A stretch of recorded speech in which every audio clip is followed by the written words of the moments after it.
ಮರುಬಳಕೆ ಇಂಧನ ವಲಯದಲ್ಲಿ ಹೆಸರು ಮಾಡಿರುವ ಆರ್‌ಪಿ ಸಂಜೀವ್ ಗೋಯಂಕಾ ಉದ್ಯಮ ಸಮೂಹವು ವಿಜಯಪುರ ಮತ್ತು ಬಳ್ಳಾರಿ ಜಿಲ್ಲೆಗಳಲ್ಲಿ ಮುಂದಿನ 3 ವರ್ಷಗಳಲ್ಲಿ 10,500 ಕೋಟಿ ರೂಪಾಯಿ ಬಂಡವಾಳ ಹೂಡಿಕೆ ಮಾಡಲಿವೆ ಎಂದು ಬೃಹತ್ ಮತ್ತು ಮಧ್ಯಮ ಕೈಗಾರಿಕಾ ಸಚಿವ ಎಂಬಿ ಪಾಟೀಲ ತಿಳಿಸಿದ್ದಾರೆ.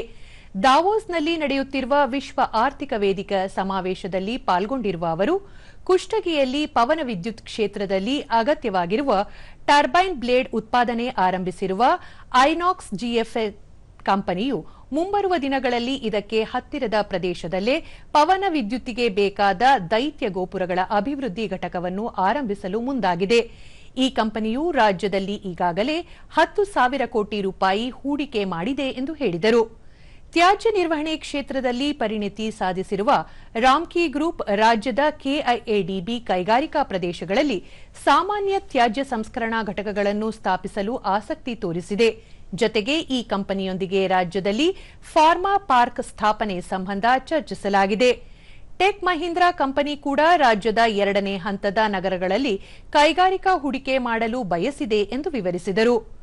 ಸಿಂಗಾಪುರ್ ಮೂಲದ ಕಂಪನಿಗಳಿಂದ ರಾಜ್ಯಕ್ಕೆ ಹೆಚ್ಚಿನ ಹೂಡಿಕೆಯನ್ನು ಆಕರ್ಷಿಸುವ ಉದ್ದೇಶದಿಂದ ಈ ಗುರಿ ಸಾಧಿಸಲು ಸಿಂಗಾಪುರ್ ಪಾರ್ಕ್ ಸ್ಥಾಪಿಸುವ ಬಗ್ಗೆ ಆ ದೇಶದ ವಾಣಿಜ್ಯ ಮತ್ತು ಕೈಗಾರಿಕಾ ಸಚಿವಾಲಯದಡಿ ಕಾರ್ಯನಿರ್ವಹಿಸುತ್ತಿರುವ ಸಿಂಗಾಪುರ್ ಆರ್ಥಿಕ ಅಭಿವೃದ್ಧಿ ಮಂಡಳಿಯ ಪ್ರತಿನಿಧಿಗಳ ಜತೆ ಪ್ರಸ್ತಾಪಿಸಲಾಗಿದೆ.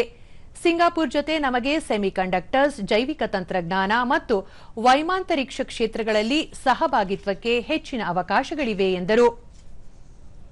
It doesn't have any meaning. So our incentive, part of our incentive is the ecosystem and the talent. So with that, even the incentives, whenever we have committed, we have delivered the incentives.